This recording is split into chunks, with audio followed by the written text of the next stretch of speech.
E aqui, economia aí, piorou. E piorou com força, viu? Meu Deus do céu. Ah, Lula. A incapacidade de reverter o quadro de desaprovação também é fruto da piora na percepção sobre a economia. É? Quem poderia imaginar, né? O que aconteceu também? Houve café. Houve café. Houve café. Você mexeu com 2 alimentos que o brasileiro come. E come mesmo, né? Não é coisa assim, mexendo no pé da soja. Quem tá ligando pra soja, né? Pelo amor de Deus. Até depois da laranja. Todo mundo gosta do suco de laranja. Mas não é um negócio assim, beleza, não vou morrer sem laranja. Mas café, bicho. Café e ovo. Tá de brincadeira, né? Parabéns, Lula. Boa parte dessa percepção negativa está relacionada ao alto patamar do preço dos alimentos nos supermercados. Aí perguntou, e o preço aí no último mês? Subiu. Subiu, né? Tá ruim. Tá ruim. Tá ruim. Nem, só tiveram 6% de petistas que conseguiram falar que caiu. Nem os petistas conseguem passar pano. Ao aumento na percepção de que os combustíveis estão mais caros nos postos de gasolina. É? Quem poderia imaginar também, né? Nossa. Nossa, assim é tão curioso. O que produz uma percepção generalizada de que o poder de compra dos brasileiros hoje é menor do que era um ano atrás. 81% das pessoas acham que o poder de compra delas está menor. É um efeito em cascata. É um efeito em cascata. Parabéns, Lula. Parabéns, Sidônio. Parabéns a toda a equipe. Soma-se esses fatores a baixa eficácia política dos programas de governo, embora 67% dos brasileiros reconheçam que algum programa do governo impacta de forma positiva a sua vida hoje, com destaque para o Bolsa Família. Mas você vê, por mais que fale assim, não tem impacto, gente, é muito pouco perante o povo. Você vê, ó, 90% acho que o Bolsa Família tem um impacto positivo. A isenção do imposto de renda, que é uma das medidas que o Lula tá vendo aí como, né, a virada de mesa, 10% eu achei que tem um impacto aí positivo na minha vida.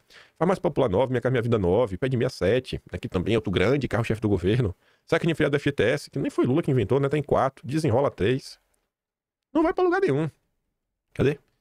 A maioria acredita que os programas sociais do governo são direitos que não serão retirados por nenhum governo. Então, assim, cara, beleza aí, mas tanto faz, né? Se Lula sair, eu vou continuar recebendo. Quando o Lula sair, eu vou continuar aí com o meu Bolsa Família. Não vai acabar.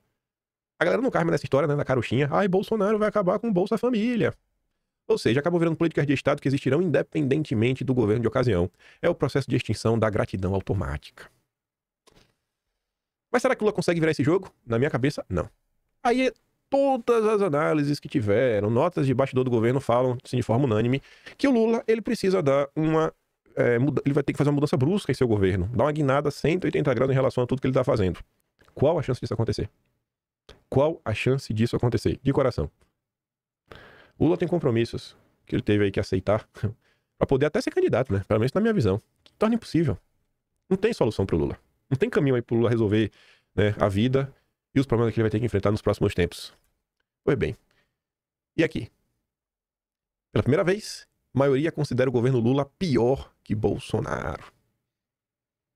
O Filipinho, né, ele falou isso aqui lá na Globo. Ele falou sobre isso. Mas, lá na thread dele, até então, tem mais uns tweets lá que ele fez depois, mas aí ele começa a entrar no modo torcedor, né? Que acredita que Lula ainda tem tempo de mudar. Mas tá ali, né? Quem poderia imaginar que o governo Lula era pior que o governo Bolsonaro? Quem poderia imaginar, né? E essa percepção vem aumentando, que o governo Bolsonaro era melhor, ou que pelo menos o governo Lula está sendo pior. Outro dado que chamou muito minha atenção é esse daqui. Por mais que a economia esteja, assim, caótica, a violência pública, né? A violência, né? A falta de segurança pública é apontado como o maior problema do Brasil hoje. E uma questão que vem numa crescente, sem igual. E outra coisa que chamou muito mais ainda a minha atenção, que até foi notícia, né? Tá aqui, ó. Pesquisa Quest assunta Planalto, o resultado entre jovens preocupa. Vai mostrar aqui a pesquisa em si, ó. 16 a 34 anos. A juventude. Thiago Susequinde lá, o garoto do Acredito, nesses grupos aí da vida do woke. A pesquisa Quest foi péssima para o governo Lula em quase tudo. Mas um ponto que eu acho que merece atenção é como a desaprovação escalou entre jovens. Jovens. O presidente era mais aprovado que rejeitado em outubro. Olha como evoluiu a rejeição, em especial desde dezembro. É incrível. Incrível. Aí, já comento como é que é a notícia, né? Assusta Planalto, né? O resultado entre os jovens preocupa. Ministros de Lula ressaltaram que a Genial Quest está em linha com o resultado da Atlas Intel, divulgado no dia antes, na segunda-feira, o que consolidaria a tese de que o governo precisa fazer mudanças bruscas. Para auxiliares de Lula, o resultado estratificando preocupa ainda mais, sobretudo em relação aos jovens. Na Genial Quest, a queda de avaliação do governo foi maior entre os jovens de 16 a 34 anos. Nessa faixa etária, a aprovação caiu 12 pontos, de 45 para 33, enquanto a rejeição subiu 12, de 52 para 64. Não dá para perder a juventude, avaliou a coluna, um influente ministro do governo pedindo reserva. Falou aí com o jornalista Igor Gadelha. Aí não é pra não, viu? nosso timing das coisas é curioso, né? Eu vi lá, assim, eu comecei a falar, assim, eu resolvi começar a segunda-feira falando da Le Pen, que eu ia falar no final de semana. Eu nem imaginava que o julgamento ia começar a terminar na própria segunda-feira. Mas antes de até ter decisão, né, o pessoal comentou a partir da decisão. A gente tava comentando antes. Então ganhamos na margem do erro. Aí depois eu trouxe lá aquela análise, que tem até uma pesquisa do Estadão, qualitativa. Aí eu falava sobre aquilo e também trazia um texto para vocês, que foi publicado lá fora, onde faz uma análise da esquerda nos Estados Unidos, que pontuava que eles estavam passando por um problema gigantesco lá, que é o envelhecimento. O Bernie Sanders, cabeça branca, quase 90 anos de idade, quem tá liderando a esquerda pro lado de lá.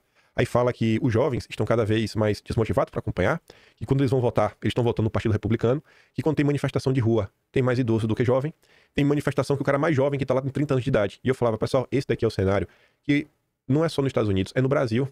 É notório isso daqui. E eu digo que é notório porque eu faço a minha pesquisa não é quantitativa, né? Não é de números, eu não consigo medir. Mas é uma pesquisa qualitativa. É o que eu acompanho as coisas. Pô, eu sou bom disso daí, eu fico na rede social o tempo todo, eu consigo olhar.